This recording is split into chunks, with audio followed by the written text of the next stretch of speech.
I always need to like calm myself down before a race. Sometimes I lose track of that because like I felt at times like I should be like hyping myself up, but that tends to just put my system into overdrive a little bit.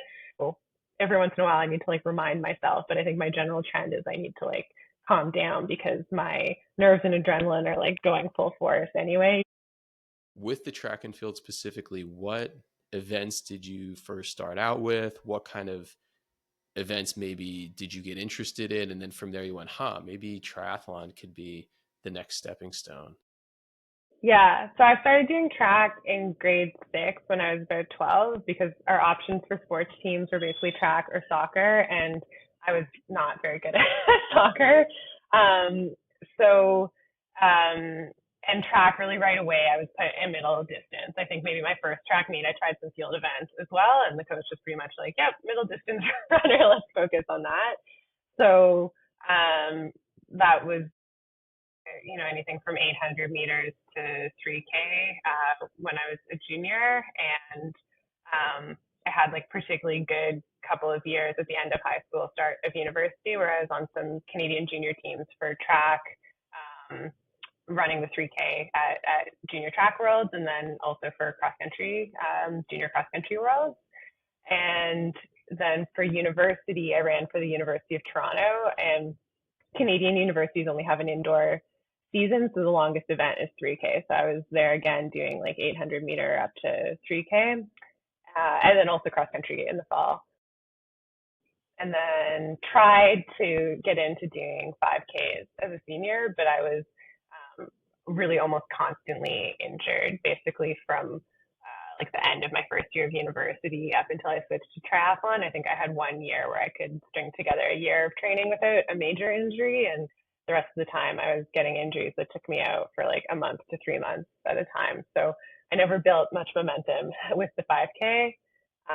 But eventually I had like a tear in my plantar fascia in my foot that I couldn't run on for almost 18 months.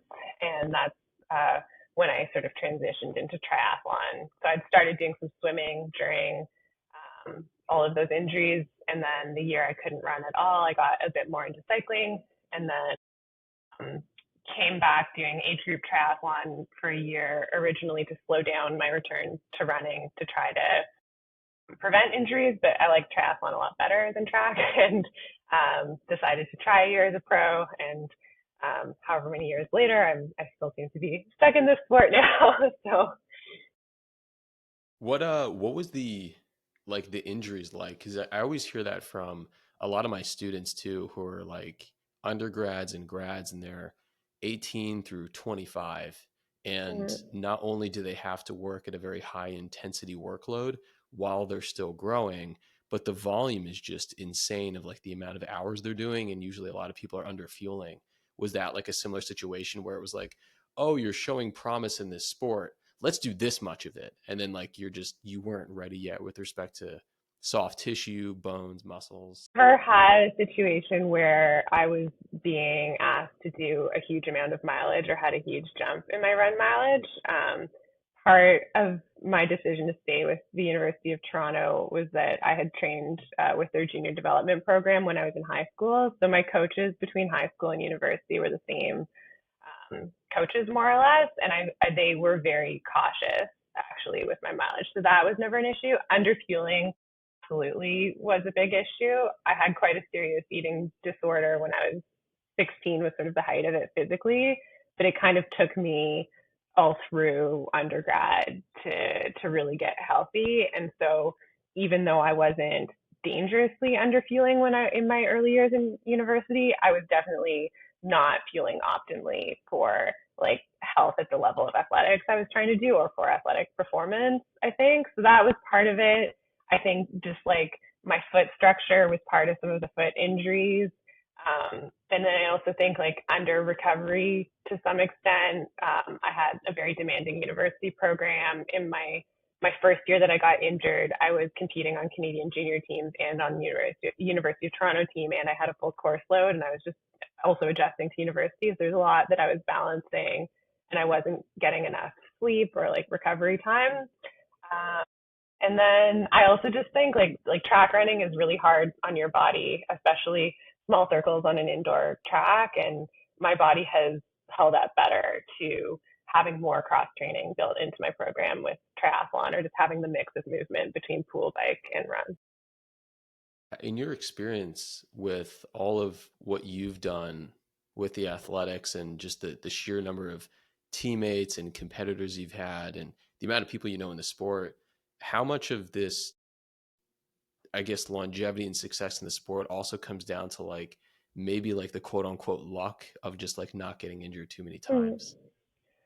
Um, I think my longevity in sport has sort of been despite a huge injury cycle. Like I think um, triathlon is a really, especially long course triathlon, it's like nice in terms of a sport where like you can do it into your early 40s. So you have kind of a long time that you can perform very well at it. And so even having spent most of my 20s as an athlete being injured, I've been able to come into triathlon. Like I think my first pro season, I was 29, and been able to, like build a very successful career there despite having had so many setbacks and injuries. And that's partly just um, finding the sports that I loved a lot, and also just being really persistent, like just problem solving the injuries. And even though it eventually meant switching sports rather than problem solving them successfully in running, I don't know, like something in me just like couldn't give up, even though things seemed pretty bleak for my running career for a while. And in like a different version of that, like I do know athletes who, I was beating in the university system who ended up competing for Canada at the Olympics, and they were just very smart about their training and persistently, worked away. So that even if they weren't like a superstar in their rookie year, they were then beating people like me who were injured all the time. So it's there, there's a lot of different versions of, you can work hard at not getting injured and really succeed. But even if you do end up in what feels like a horrific injury cycle, if you're persistent, you can get yourself out of that. If you just want to keep going, I guess. No, that's a very healthy and honest way of looking at it. Because it's like, I don't know, I think that a lot of people, at least in the US, are hyper focused on maybe like American football, baseball, basketball, things like that. And like with American football, like your lifetime in the sport might only be 5, 6, 7 years. And it's contingent upon like, did you have more than 3 or 4 traumatic brain injuries, or did you have less, or Mm, whatever it is? Both a lot of like the triathletes I've spoken with and even ultra runners, a lot of the most successful folks are like those who are in their maybe like 30s, 40s, maybe even 50s, and are patient with their training. They're able to navigate the little injuries, little setbacks here and there, but they all look at it as like a big game, a big puzzle of like, okay, things were feeling weird there, but then I could really focus on these two variables, which when I was healing up from this, my whole level just increased. mm.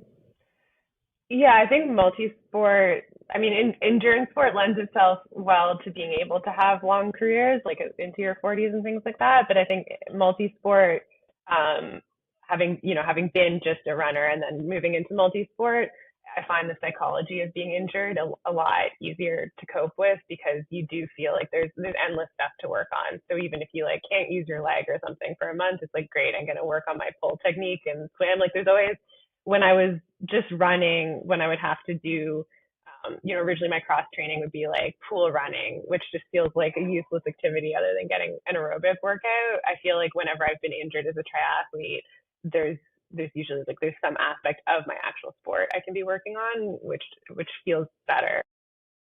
What was swimming the most almost like cognitively demanding with respect to biomechanics, learning how to do it, learning how to breathe, stroke, the whole technique? Like I'm not a swimmer. I've done a lot of biking, a lot of running, but not really swimming. Was that a little bit harder to grasp, first of all? Like yes and no. So like yes, in terms of like doing a better job at it to some extent. I think um, there is a lot of technique in swimming to be able to swim efficiently. And I was kind of lucky because even though I had pretty bad swim technique when I started, I've always been really comfortable in the water. And I basically started out being able to swim surprisingly fast for someone who was not swimming very well.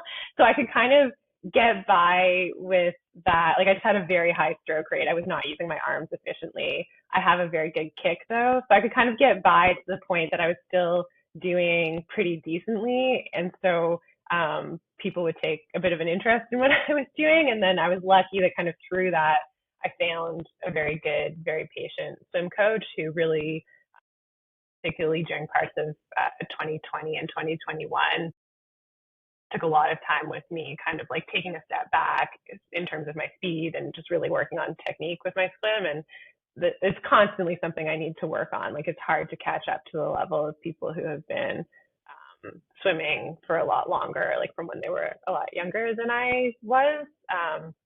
But I've enjoyed that. Like it's been interesting. I think that's part of being able to stay engaged with triathlon for so long, is that I really enjoy that learning process.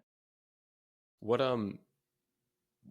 can you get away with just being in really great cardiovascular and respiratory shape? Like you're just phenomenal shape.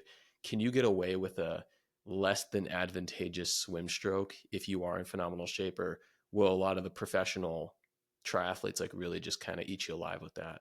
Like I don't know if you can get away with it or not. Yeah.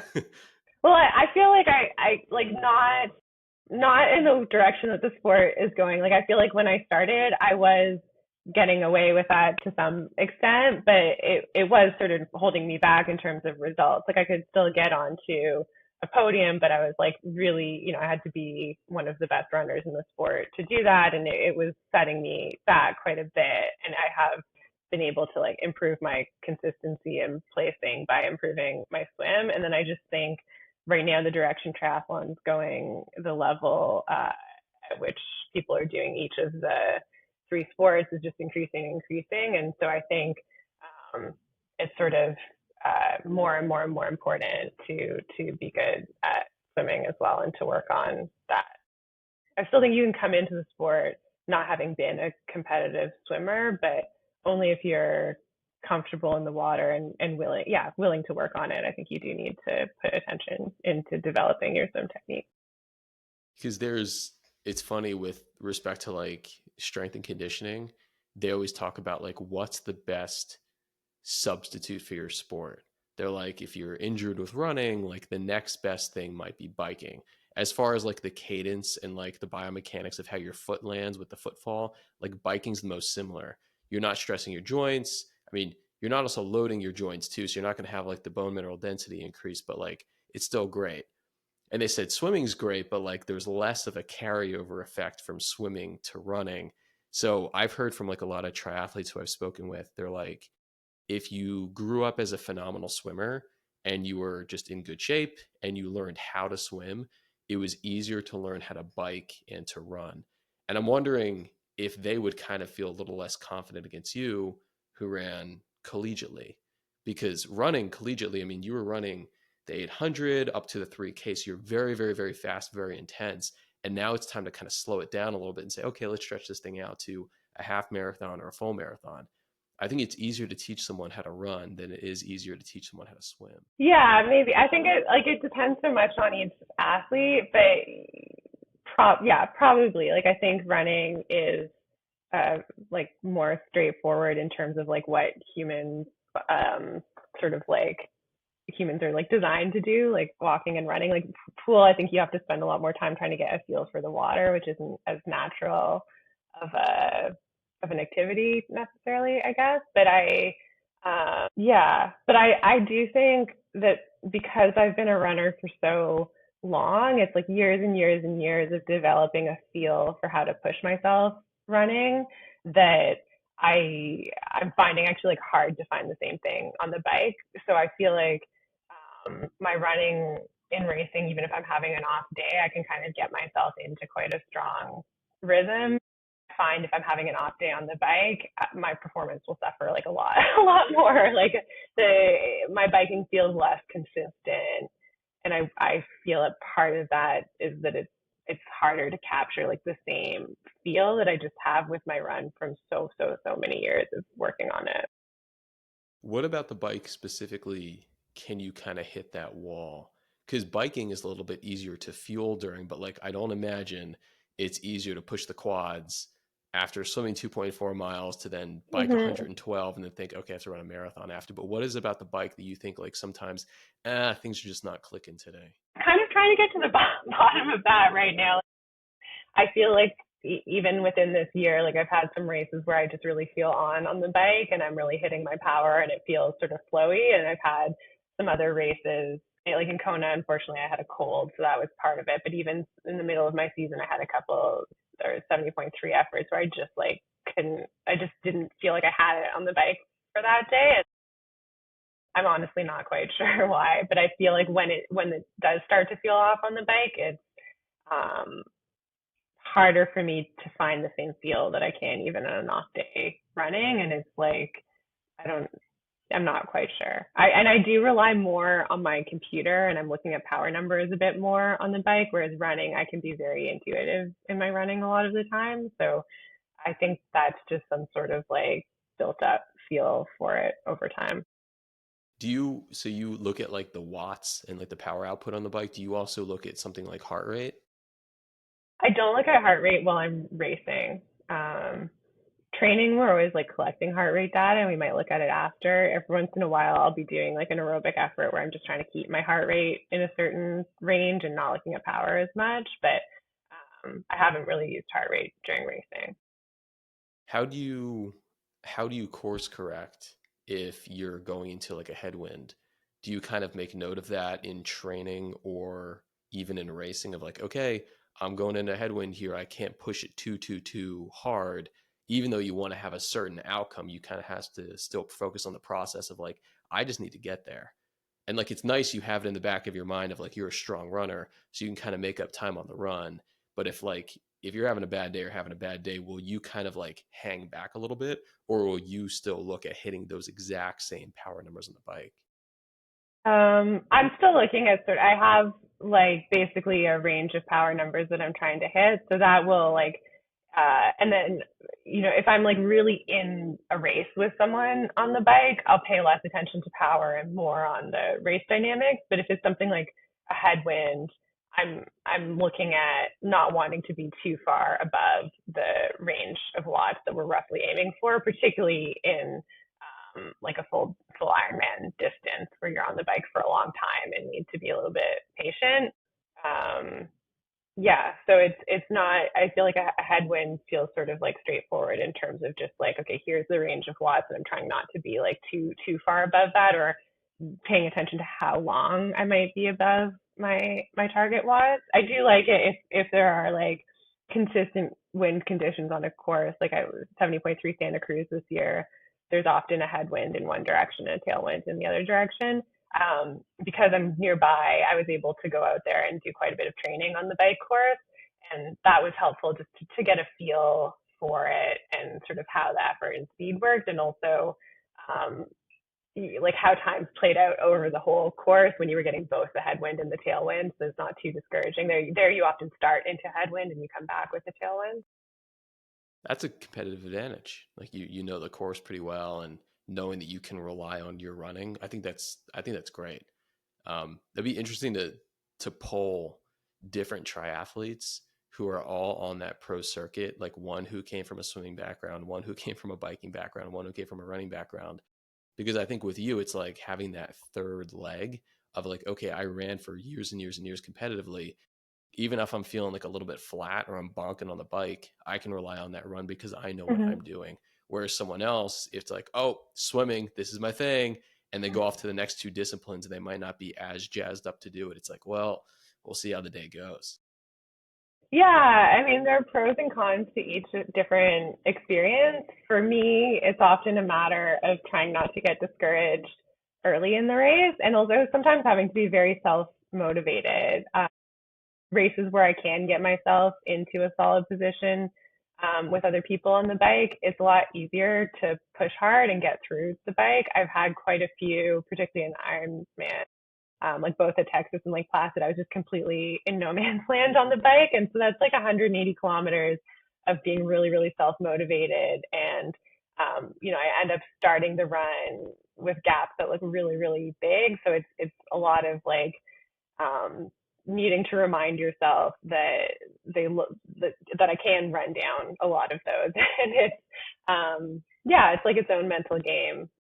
So I think if you're someone who can be out there with the leaders right off the bat with the swim, you get to see the front of the race a lot sooner, and I think that can help a lot on the bike, or like it's yeah, it's different. For me, there's always hope until you get to the finish line, but I do have to be patient and try to stay confident through parts of the race that are not as strong until I get there. And often I'm, not depending on the race. Like when I can get off and I'm just a couple minutes behind someone, that's great. Sometimes it's a lot bigger, and I'm not really seeing the leaders until the second half of the run, and that can, yeah, feel a little daunting, especially out of T2. What's the conversation in your head like potentially when it's like that, when you were just coming up versus now when you are a professional and there is a bit more pressure on you with like contract sponsorships? What is that like? Um, I think recently I've been a little bit like just having to battle a bit more frustration of like I'm working really hard on my swim and bike, and so I think in the past it's just sort of been like, well, like we're working on it, it'll come. Now I've sort of had, I've had some races where it does feel like great, I'm right where I want to be there, and that feels really good. And then I've had some others where I still feel a little bit like further back in the swim and bike than I want to be. And I do feel like I'm getting a little bit more frustrated in some of those situations now, and I have to just yeah try to fight that frustration. But when I do, it can go really really well. So like Placid, where I had the second fastest Ironman marathon ever by a woman, that I came off the bike feeling like a little annoyed because I'd been kind of like close to but not quite able to make contact with the group ahead of me, and I went out on the run very aggressively, kind of on purpose, feeling like, damn it, like I'm just gonna work this run. I'm a little annoyed, and it worked out really well for me. I just built momentum off of the aggressive start.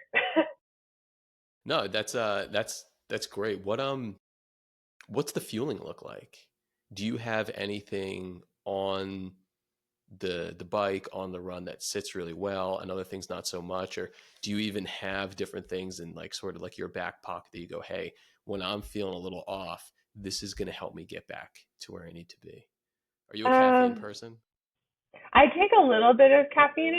I'll usually have a caffeine gel before the swim, and then sometimes I'll have one on the run as well. We're trying to work a little bit more of that in, not on the bike, but in the, yeah, before the race and in the run as well. In the past, doing 70.3s, I wasn't taking in nutrition on the run. I was just taking it all in on the bike. So that's been a big change this year, both in 70.3s and then definitely in the full distance, where we've focused a lot more on nutrition during the run and sort of spreading out the nutrition intake more evenly. But I use precision hydration products. On the bike, I really like to have like a mix of different things. So during an Ironman, I'll have chews and gels and like carb and electrolyte mix in my bottles. And then on the run, I'm basically using just gels. Do you know how many carbohydrates you're having per hour? Aiming for 90 grams per hour. Hey, did you have to work up to that? No, actually, like my stomach seems to handle things really well. So I haven't really had, I mean, hopefully it continues this way, but so far I haven't had any issues with being able to follow our nutrition plan. I guess in Texas I got like a little bit nauseous, but only like very briefly. So far that's gone pretty well for us. And I don't know. I feel like when I was younger running, I would always have like an after school snack and then do my run. So I was eating like peanut butter and crackers and heading out the door right away. So maybe I credit that with having a bit of an iron stomach sometimes. Um, but yeah, I don't have any like, my nutrition plan is pretty consistent. I don't have any sort of like backup if I'm feeling bad, something different. I will in my special needs in an Ironman usually put some like sour gummies or something there, but I've never actually grabbed so far. But my thinking there was just if I felt like too much of a sugar overload, maybe something sour would be nice. And a little bit of a zing too. It's just kind of Mm-hmm. like it's a little bit of like a different thing. It's funny during like uh ultra marathons. I'm like, okay, I'm gonna stick with this plan. And then maybe 50 miles in, I'm like, no, we're done with like these gels. Like something else has to Mhm. like come in here. So it's like always having something else. Do It's funny with training the gut, more and more attention has been focused recently on this idea of metabolic flexibility, where people are like, I'm going to run primarily off of fats, or people saying, I'm going to run primarily off of carbs, or doing something right in the middle. And for something like an Ironman, whether it's a half or a full, it's such like a highly anaerobic activity where you need carbohydrates. There's really no shortage of data showing that like the best athletes are the ones who have that increases in gastric emptying, so they can get upwards of 90 grams per hour or even more than that. So I'm like, and I'm like happy to hear you say that you're getting in like 90 grams per hour. You're like, Mm. yeah, no, and I feel great. We just keep going. Yeah, yeah, and it's been interesting. I feel like as a middle distance runner, so much of the messaging for me, even around like general nutrition, was yeah, like protein and fats, not carbs, not carbs, not carbs. And I feel like doing Ironman racing, I mean, partly thinking has changed a bit, also in track with the nutrition, but even in my um just like general fueling, not race specific fueling. When I was working with a dietitian this year, we were finding that I needed, especially on heavy training days, just in my regular diet, to be taking in like even more carbs than I thought. I was just struggling a little bit mid-season with fatigue, and like all of my blood indicators were looking pretty good and stuff, but just increasing my carb intake around big workouts just a bit really helped with that. And I felt like things got more consistent and my energy felt more consistent again. Do you have any go-to carbohydrate sources that you really like? Are you a big just fruits, veggies, whole grains, that sort of thing? Or do you also go kind of creative with it where you're like, I really like blueberry bagels or something like that? I don't think there's anything so creative. Yeah, I think, I don't know. I eat a lot of like pasta. I eat a lot of pizza. I feel like there are a lot of, Okay. sometimes I'll see things that are like, oh, even I think Challenge put out like a whole thing about fueling, and it was like, and don't have a beer and pizza after your race. And I was like, what? That's definitely what I need after like a big effort. So I try not to be too like picky about what I'm eating, even with things like whole grains and stuff like that. Like I will try to eat healthily, but I also am just focused on like trying to get in enough calories and sort of what is available. And if I'm traveling, what is available. As long as I'm trying to like get in some vegetables and like make sure I'm getting like nutrients in, I'm not, I feel like in contrast to my approach when I was running and also when I was having issues with fueling enough, I'm pretty flexible in terms of what I'm eating. You put up a post on Instagram like a little while ago. You had like this whole like ice cream sundae. Mm. Was that like after one of your races? Yeah, I always have post race ice cream. And sometimes it's not like immediately post race because after an Ironman, sometimes I need like salt and vinegar chips rather than ice cream. But at least the day after a race, and sometimes right after, it's sort of a tradition to get ice cream. What's your go-to? I, chocolate, like anything that has chocolate in it. I really like Rocky Road ice cream, but it varies. In Hawaii for Kona, I was craving more like fruit flavored ice cream, which is a very unusual choice for me. But they're like passion fruit and lemon, which is completely different from my normal like chocolate based flavor preference. I do it's like not like advised at all, but I always do the night before I have ice cream. Mm. And I've had like I always like count how many I've had. And I've had run over like 100 something races. So I've had like over like 100 like pre-race ice creams like the night before, because the night before my first marathon, I had like Sundays with my family, and I was like, I don't know, 16 or 17 or something. And I keep that going now. And when I saw that on your Instagram, I was like, hell yeah, like this is you earned it. You like you need the calories. Yeah, yeah, absolutely. I kind of started like even when I was an age grouper, just like a lot of triathlons are sort of in like cottage country in Ontario in the summer, and I feel like you just need an ice cream if you're there anyway, and particularly after doing a triathlon. But yeah, I actually had a teammate in university track who would have like chocolate cake every night before a race, kind of like as you described, like she had chocolate cake once before a race and it was her like PB, and so then every single race then she had to have chocolate cake. It's sort of like a superstition almost. It's funny because like, I wonder for you, I could ask you this question, like, how much of this is also a mental game of you want to replicate everything you're doing, you want to feel happy, you want to feel safe, you want to feel in control. Like, I was chatting with a guy who runs very competitively in marathons, and he tells me that every single time before a race, I mean, he's got like the YouTube, cameras going, his wife is doing like the live stream on his Instagram, and it's like buzz buzz buzz in his ear, and he goes, I listen to a Harry Potter audiobook. I eat 2 Pop Tarts, and like I sip on Gatorade. And he's like, it just immediately calms me down and I do my thing. How much of that for you is like you need to kind of get in your space? Yeah, I think the mental part is a huge part of racing. A huge, especially yeah, for like really really long races. But even for like track events, just being in a good headspace, and little traditions can help with that. I find for me, I always need to like calm myself down before a race, and so, sometimes I lose track of that because you always, I don't know, I feel or like I felt at times like I should be like hyping myself up, but that tends to just put my system into overdrive a little bit. So every once in a while, I need to like remind myself, but I think my general trend is I need to like calm down because my nerves and adrenaline are like going full force anyway, even if it doesn't feel like it, and um, so yeah, I always try to have like a really like calm dinner, particularly like the night before a race. And I don't think I have any like one set, like I have to listen to a specific audiobook or read a specific book or something, but like something that just takes me out of triathlon a little bit before I'm getting up and getting focused on the race.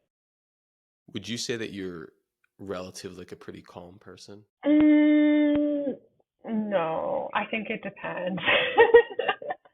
um, I think I usually handle pressure well, but I get very anxious about planning things. And I get very emotional around my racing sometimes. I think um, doing like it always, even if I have a good race, I actually find I have quite a low after a race a lot of the time that I I've had to learn, or like I continue to learn how to sort of like ride that sort of wave of emotion post race well. I think um, before races I get very very nervous, and it's like a I've had to learn over time how to keep that calm. I think sometimes I can like look like I'm calmer than I feel, but I do feel like the more experience I get as an athlete, the easier it is to sort of like access the right headspace or like keep things calmer than when I was a younger athlete. I used to find that quite difficult, or it would just feel like if I had a cross country meet that weekend, then my whole week felt like there was this huge like wall I had to climb at the end of the week or like something like that. I feel like I compartmentalize that race stress a lot more than I used to. Yeah, almost after races right now is something I'm working on, like just like resetting more quickly after races or having a smoother emotional experience after races. I find that part kind of tricky. What's that post race low? What is that like? Because I've heard that from a lot of professional ultra marathon runners, Hmm. and you're in like basically the same physiological sport. You're doing some very long, arduous endurance effort for 10, 12, however many hours you're doing it. And sometimes you're winning the races. So it's like incredible high of like this performance, but just this huge physical effort. And like for me, like the physiologist, I'm like, yeah, like your adrenaline, noradrenaline, cortisol, for maybe even a little bit of serotonin, dopamine, oxytocin is just, and then when you drop that thing down for a couple of days, your system kind of needs to reset. You have a little bit of adrenal fatigue, so you're going to feel a little bit depressed. I felt that before too, and like I was chatting with a lady the other day who runs 200-mile races, and she kind of looked at me. She was like, "Yeah, you're in a bit of a funk for a couple of days, huh?" And I was like, "Yeah, that's a hormonal thing." And I was just curious to see like what that's like, and do you give yourself that space to kind of reset, so to speak?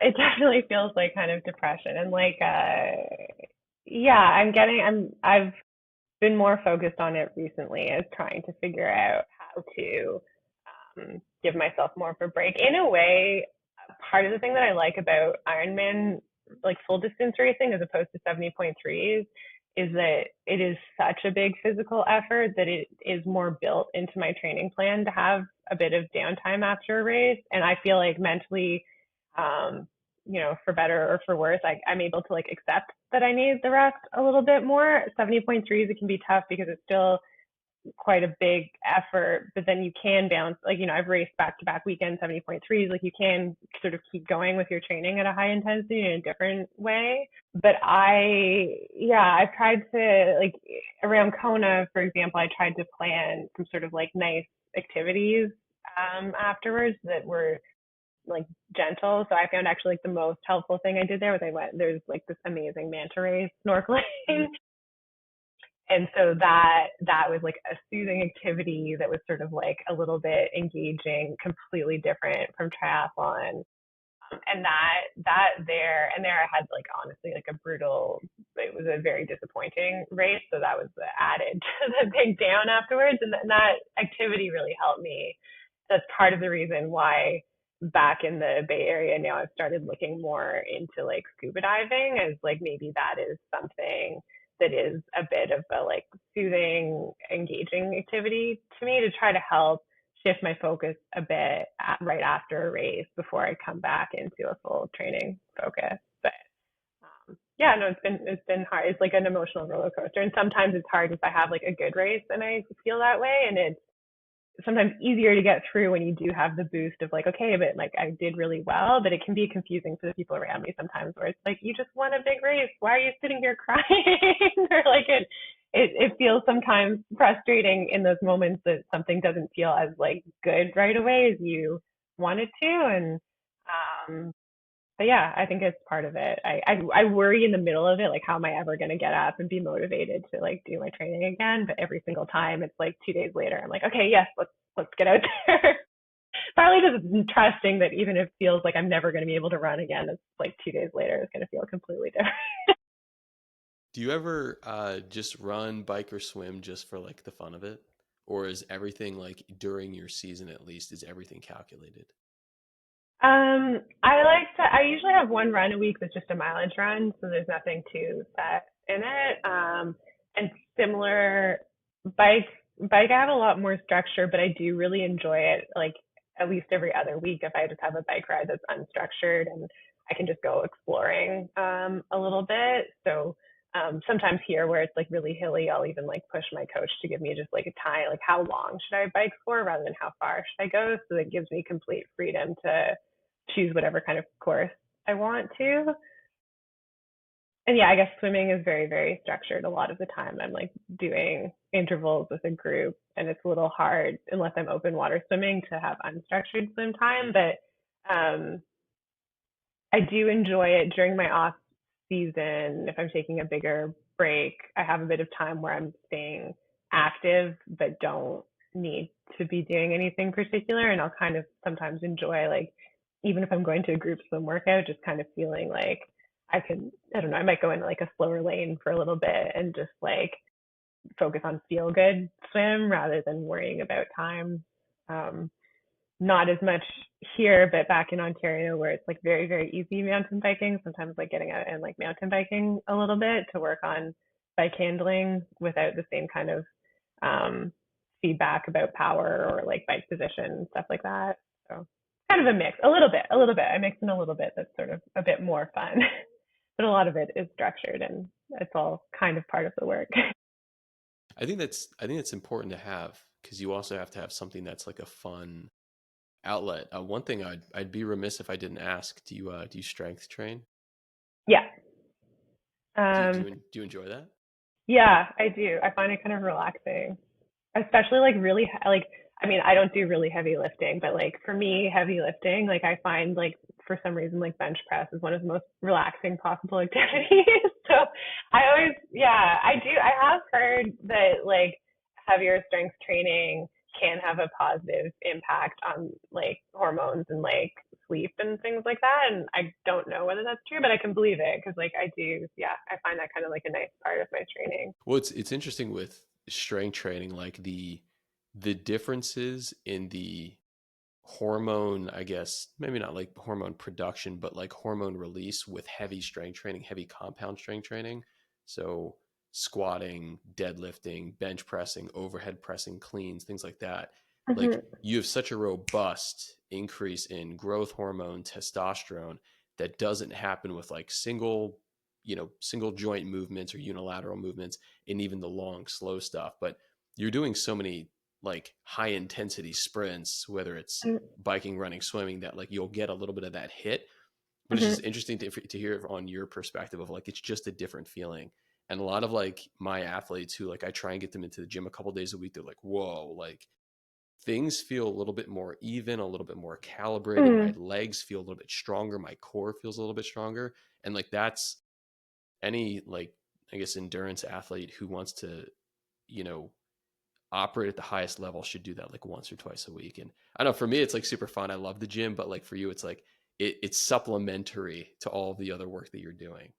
Yeah, yeah. And I think it's both for just, um, like building better overall strength so that the amount of strength that you need to put into each like bike stroke or something is like not such a high percentage maybe of what your overall strength is. So there's like a performance aspect to it. I also think there's a really good like injury prevention aspect to it. Just I always feel more like robust overall when I am in a good group with my strength training program. And yeah, it will be. I was doing sort of like 3 times a week when I was doing 70.3s. Now it is more often like twice a week that I'm actually like in the gym lifting and stuff. And one day will be heavier. One day is like still like a bit heavy, but like a bit more all around mix, like a bigger range of different activities, a little bit lighter. Might be something like deeper squats with lighter weight, things like that. And then around those 2 days, I'll do like core and like some body weight strength stuff at home. What to shift gears a little bit, what's going to be in the pipeline for you after professional triathlons? What are you Hmm. interested in? I am a lawyer, so when I started pro triathlon, I was balancing working for a bit full time as a lawyer and then part time as a lawyer and pro. And now this is my third year where I've just been full time triathlon. But my plan is still to get back into law after my focus on triathlon, and exactly what that will look like, I'll sort of see when I get there. Originally, in my life plan, I was going to do triathlon for 1 year and then I was going to just focus on law full time. And that is not really what's happened. So um, I am a bit of a like baby lawyer in terms of my actual work experience at this point, and I've been out. To me, it feels like I've been out of it for a long time. So that'll be, a bit of a learning curve to really get back into law, and I feel like I have a lot of career building I would have to do there. And I was doing sort of like corporate tax law, which I enjoyed, but I'm not 100% sure that that's exactly what I would want to go back into. So I will see. Let's see when I get there. But basically, that's the plan. I really enjoyed being a lawyer, and there are parts of that that I miss quite a bit being a full time athlete. So that's sort of roughly my plan. Do you and I'm trying to understand how to phrase this. So I think that if someone is maybe like going on vacation, like there's some people who love vacation and other people like really detest vacation. And for me, like I can't stand it because I can't sit still. I need to be thinking about something. I need to be doing something. It sounds like you're a very similar way. With all the triathlon training that you do you also find like this interest or like this aching throughout the day to use your mind as much as you were as being a lawyer? Because being a lawyer by no means is easy. Do you still read a lot? Do you listen to audiobooks? Do you write? Do you still do creative projects on like your time away from training? Yeah, I find that part tricky. I think like the happiest I've ever been in a way was when I was in law school balancing that with sport, because you have like in big contrast to practicing law most of the time, you have a lot of control over your time in law school. A lot of my courses were 100% final exams, which is almost a bit like racing. So I could plan my season and my studying really well around that, and the balance worked well, and my mind was very engaged. Doing triathlon full time, I've found it hard to find um, something that I can stay as invested in as when I'm actually like in a school program. It's hard to be like completely self-motivated with study without like a really clear goal with it. And I found that tricky. And then I also end up traveling a lot. So it's hard to like really set projects at home or schedule. So that's something I'm kind of like working on. I've like experimented with trying to do like language classes, but then I run into issues with like travel and time zones and also just needing a lot of rest around the training as well. So it's yeah, it's tricky. I go through phases of reading a lot. I listen to a lot of podcasts, but I often get like frustrated because I like run out of my good podcasts to listen to during all of this training. And yeah, it's a work in progress really to like find something that balances well. And I think partly I've come to accept a little bit that like that balance would not like fully be there during this phase. And because I also get impatient if something feels like it's taking away from my flexibility to train in the way that we need to. So yeah, I do right now. I really feel strongly about wanting to have the time and space to really put all of the planning around the triathlon season and around the training. I do think it'll be like actually really nice at some point in the future when I pull back my focus from triathlon a little bit, that I will be able to then again balance sport more with other like intellectual pursuits that I find really engaging. Yeah, it's just another season, I guess.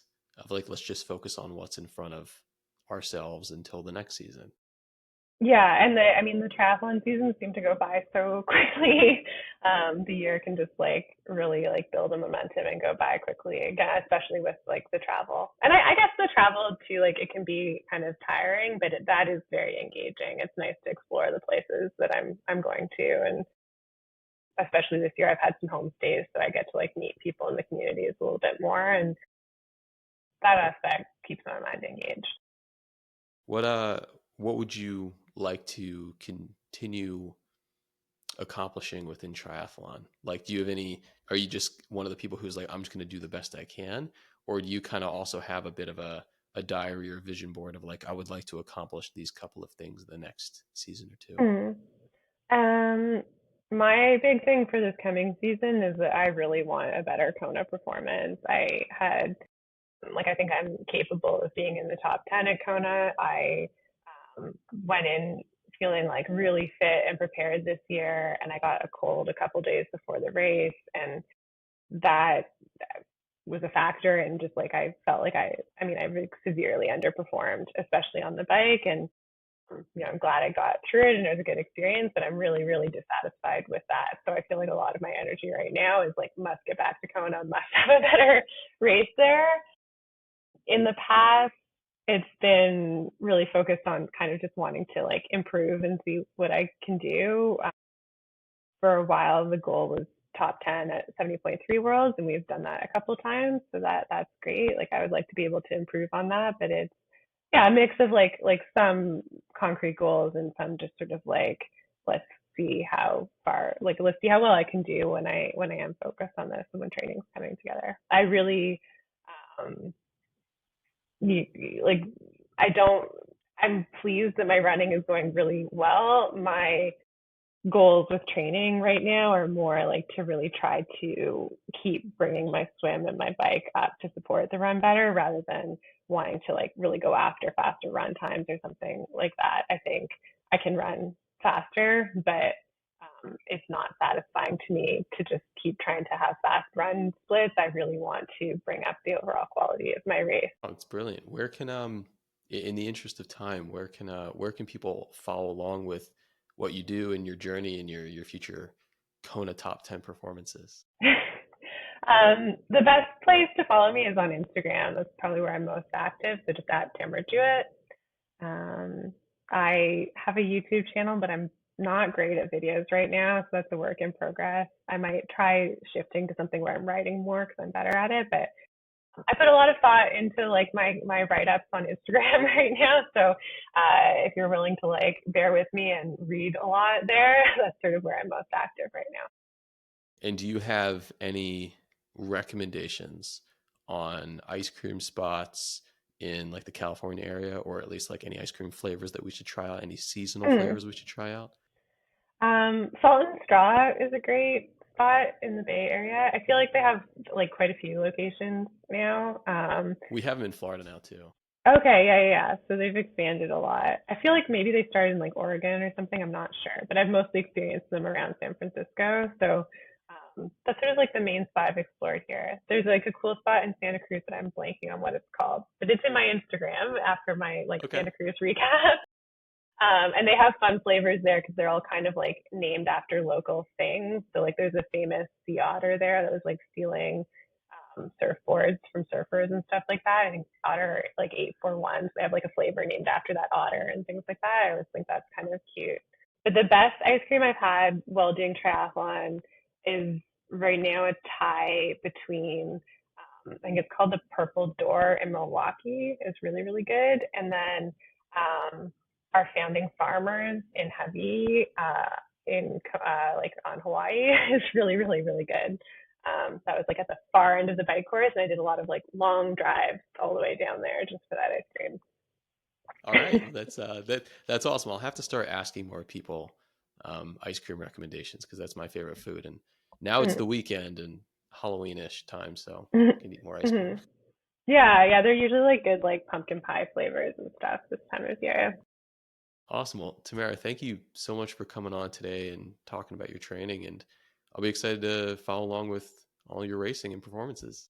Yeah, thanks. Thanks so much for having me on.